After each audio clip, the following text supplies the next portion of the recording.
Hello, everyone. Thank you for joining me. Really excited to be part of this Fantom hackathon.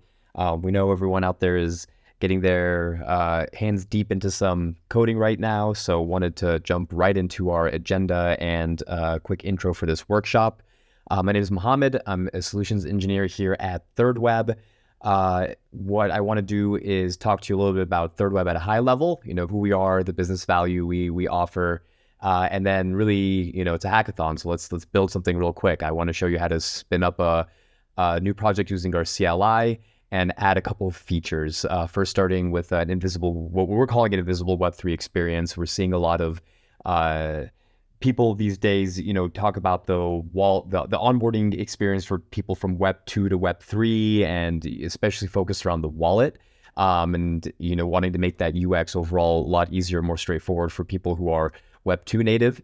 So I'll show you some of the things we offer out of the box there in terms of wallets, and then offer a quick feature on how to token gate. To start with ThirdWeb at a high level, we are a complete web development framework. The whole goal of our company, of our product, of our offering is to allow engineers, companies to get to market faster. We offer a variety of dev tools from pre-built smart contracts.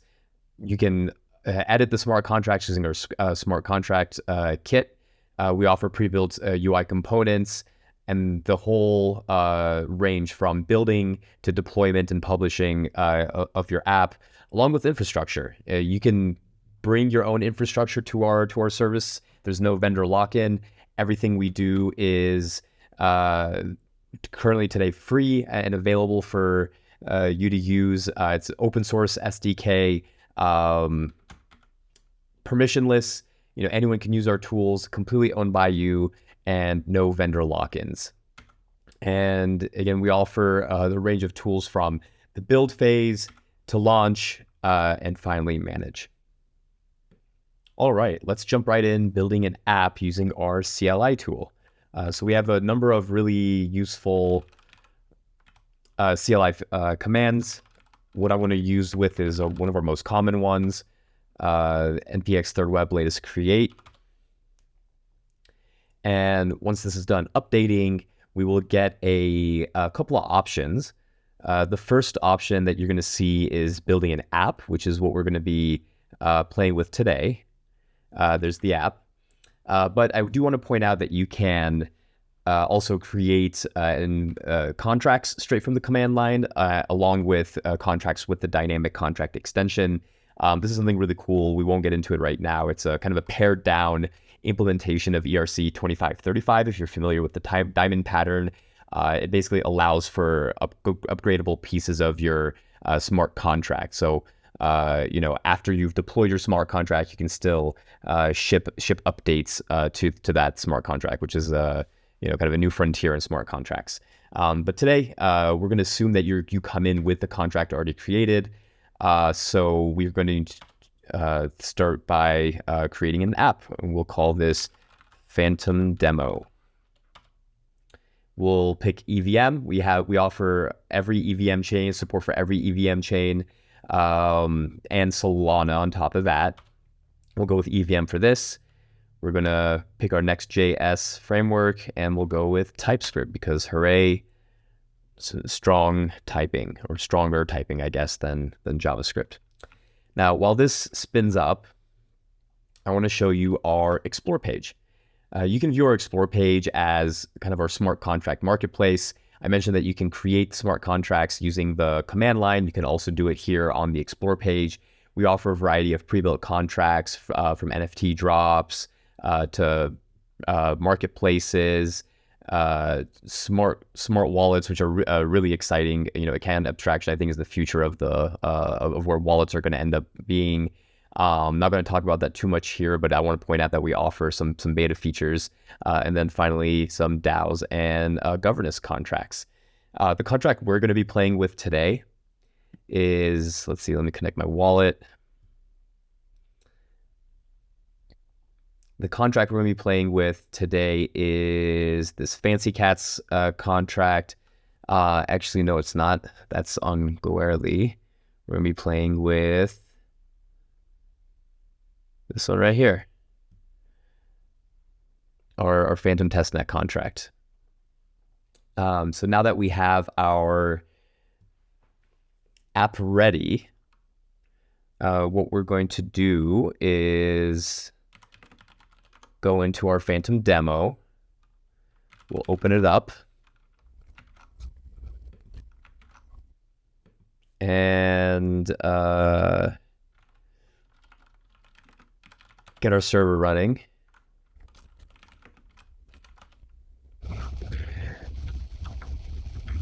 Alrighty. The couple places I want to point out before we look at our page so far. This app spun up a couple pieces for us. It spun up this Next.js TypeScript app, and it comes by automatically wrapping our main component with our ThirdWeb provider. It defaults to the Ethereum chain. They'll show you how to update this in a second.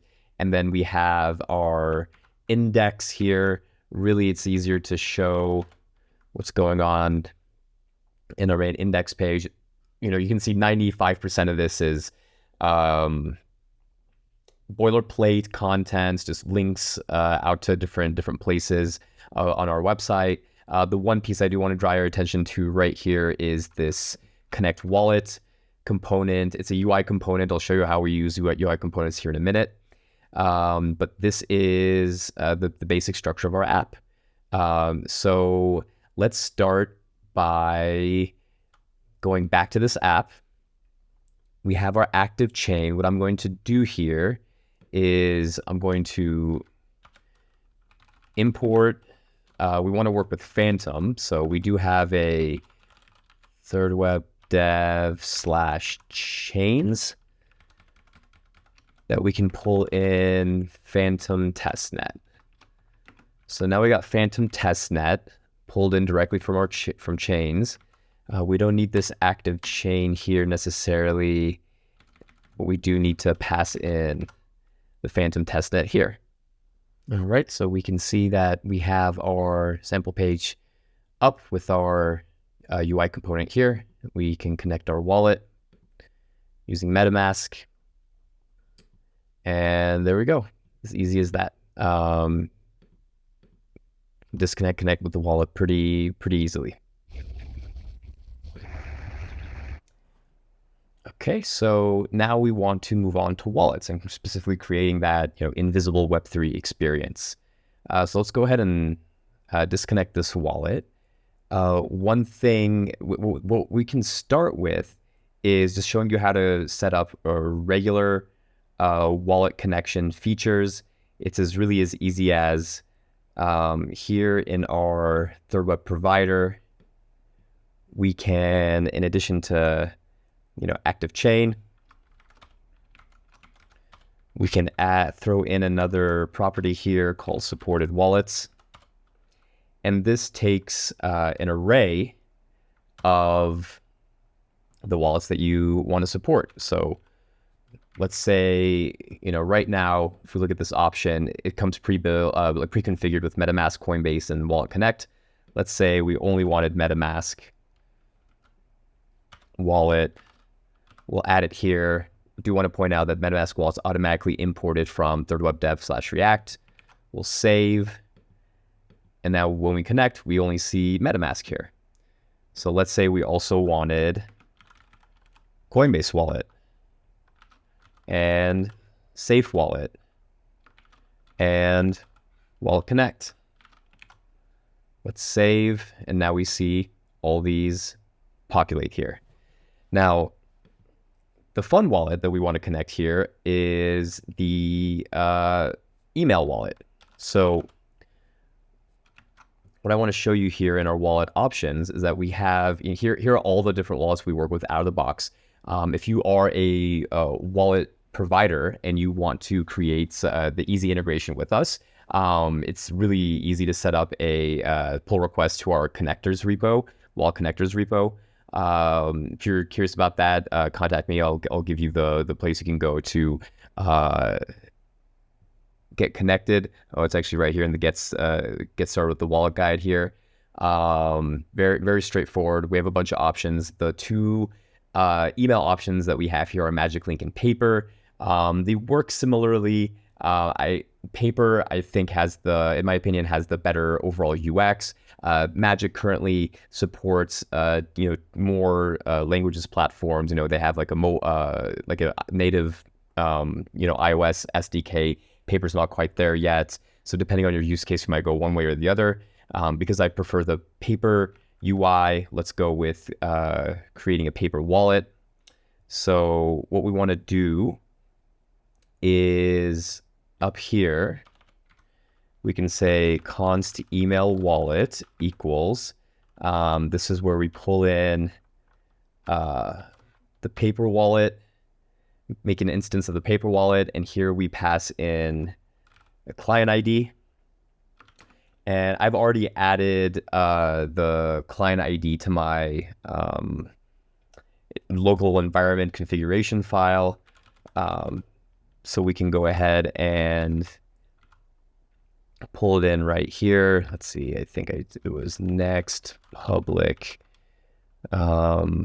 Paper client ID. All right, as string. Let's save this.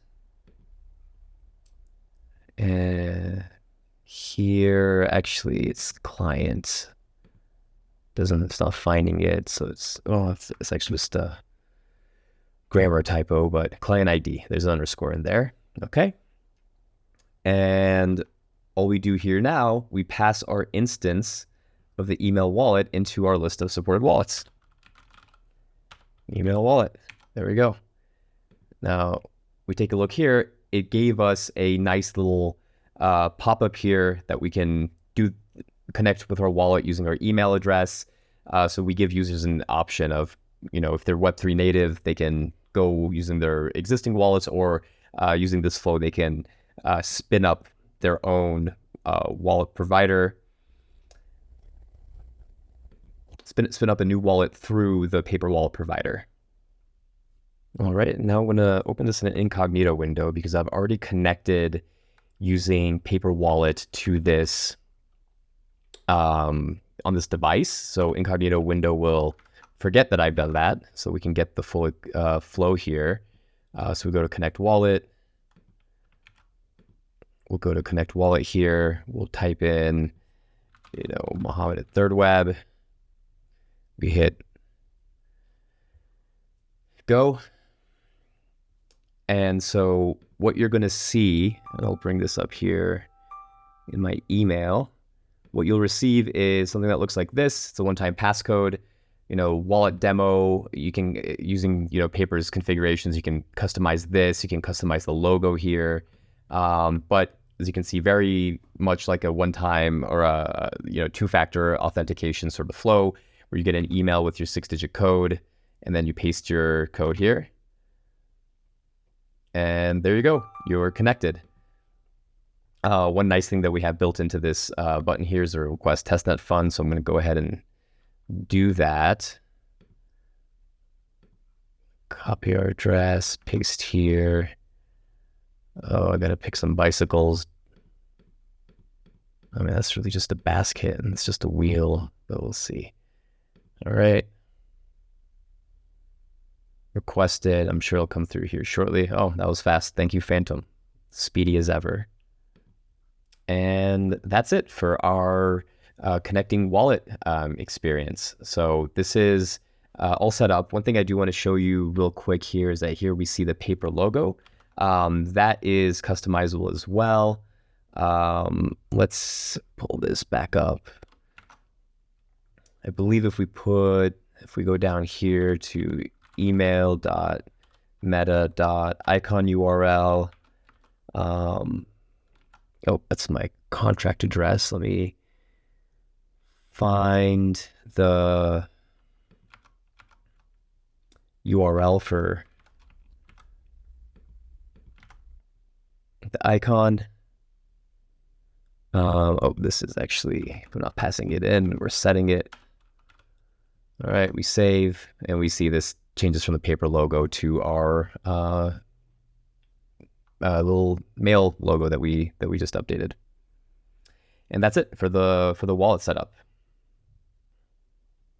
All right, and now that we are connected with our wallet, this is where the fun begins. There's a lot of actions we can take. So let's go back to our portal here and check out our React SDK. From interacting with the wallet, some pre-built UI components. I'll show you one of these here in a minute. To all sorts of hooks to interact with your wallet, your contract, your NFTs, setting all sorts of configurations on your NFT. Anything you see here using the dashboard UI, you can do using the SDK as well. Let's start at the top. Let's start with just use address. Use address pulls it's a hook for pulling the already connected wallet address. So let's see what this looks like. Let's const address equals use address. And let's just log this just to see what we have. Address, all right. There we go. We have our wallet address. This isn't engineering best practices, but it's a quick and dirty way. We now have the matches here. 9CE4, 9CE4. Now let's connect with a contract. Let's say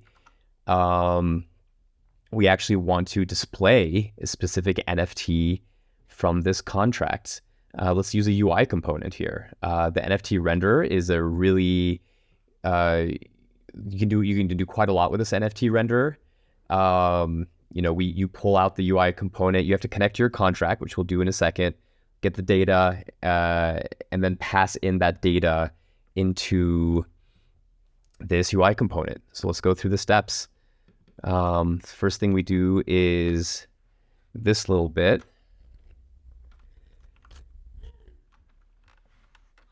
Let's grab the contract. Const contract equals the use contract. Contract, there it is. Let's grab our contract address. I know I'm going to be using contract address later. Oops. So I'm going to go ahead and pause contract address equals this right here. And now in here, we pass in our contract address. Now we pull our data here. I'm going to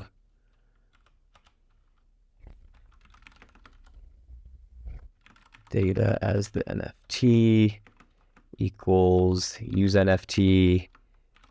We pass in the contract, I believe. Well, contract. Let's just double check. Yeah, contract and the ID of the token we're going to render.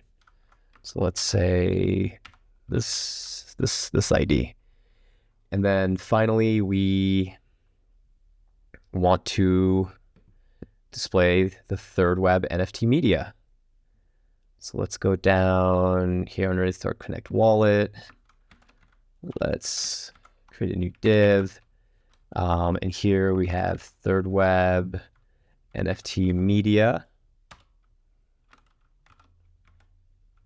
And I believe it's self-closing. Yep.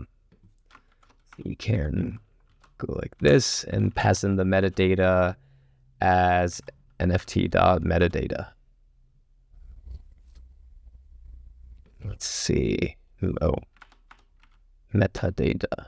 Oh, it doesn't like auto-completing for some reason. So we'll type it out.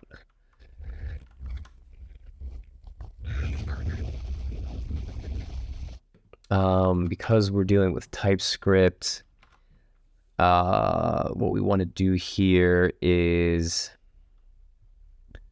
let's see.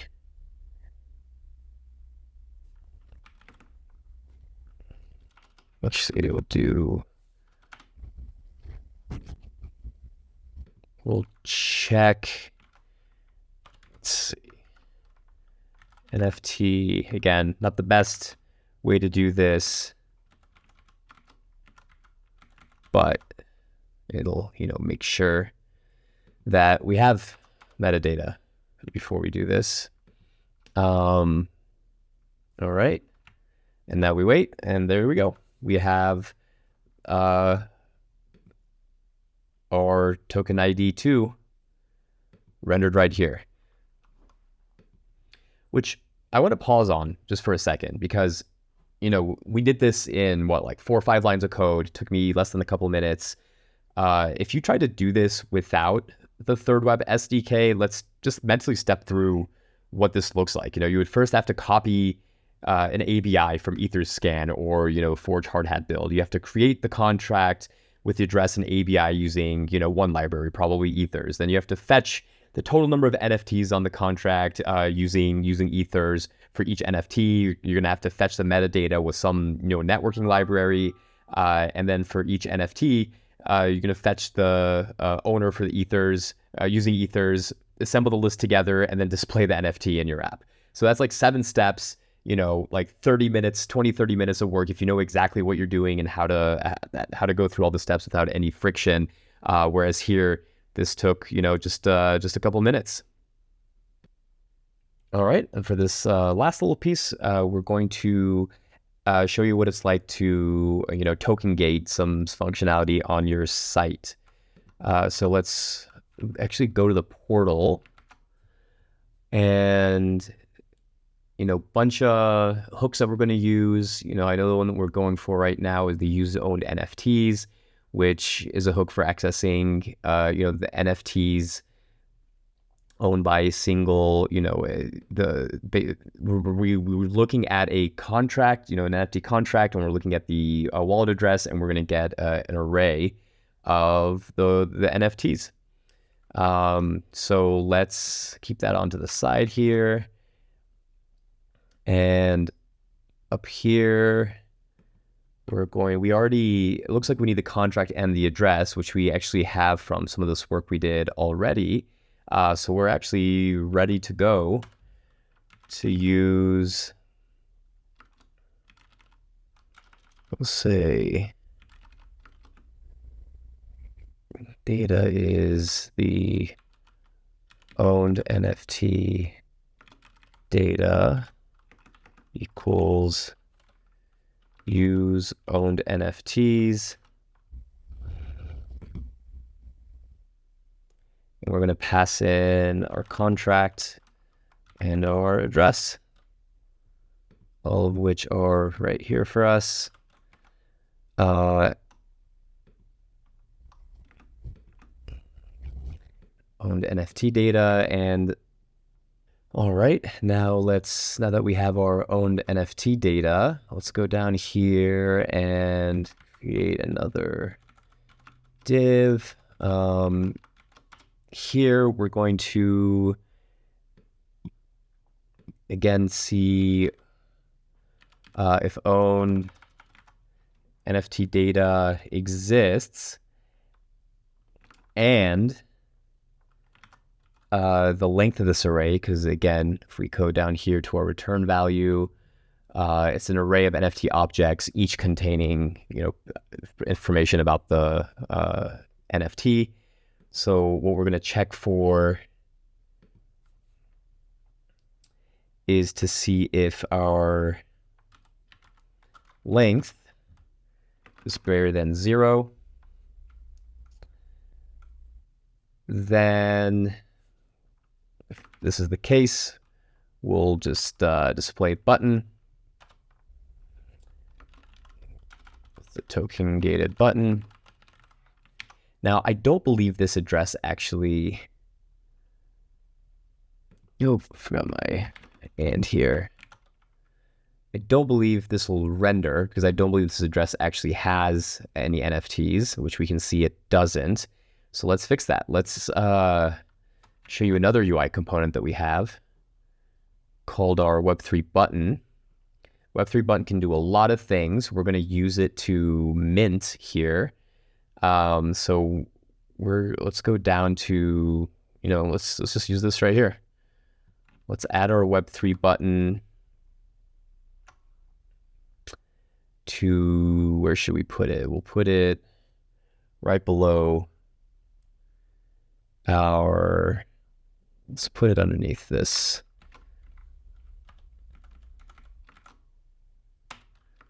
Let's see, Web3 button. Okay, we're going to say claim cat NFT. And now in here, it's a few things. We're going to have our contract address equals contract address. We got that from earlier. The action is going to be copying what I see over here. We call the contract. It's an ERC 721. And we're going to claim one NFT. And just for fun, I'm going to in here add this success message as well. All right. Let's go ahead and, didn't like that. Let's alert, let's log the results just to see what we have. And also alert success. Let's save, come back here. We have our claim a cat NFT button. Let's go ahead and click claim. Now I have done, just FYI, some configuration here under our claim conditions, where it's a default price, etc. You can display all this information for someone who's trying to claim, because you want people to know what they're claiming and how much it's going to cost. But let's go ahead and click claim. And there we go, success. One thing I really want to point out that's awesome is because this is an MPC wallet running through Paper, we didn't get any sort of confirmations here for approving that transaction in the back end. So we have success here. We have our success object here. And what you might have noticed is that this token gated button just appeared because now we actually have an NFT, and now a token gated button appeared, and you can click the token gated button to take you anywhere you want. And again, if we open this in another incognito window, you'll notice that there is no token gated button here because it connected. Let's actually just disconnect wallet, and there we go. Token gated button disappeared. If we're connected again with our wallet,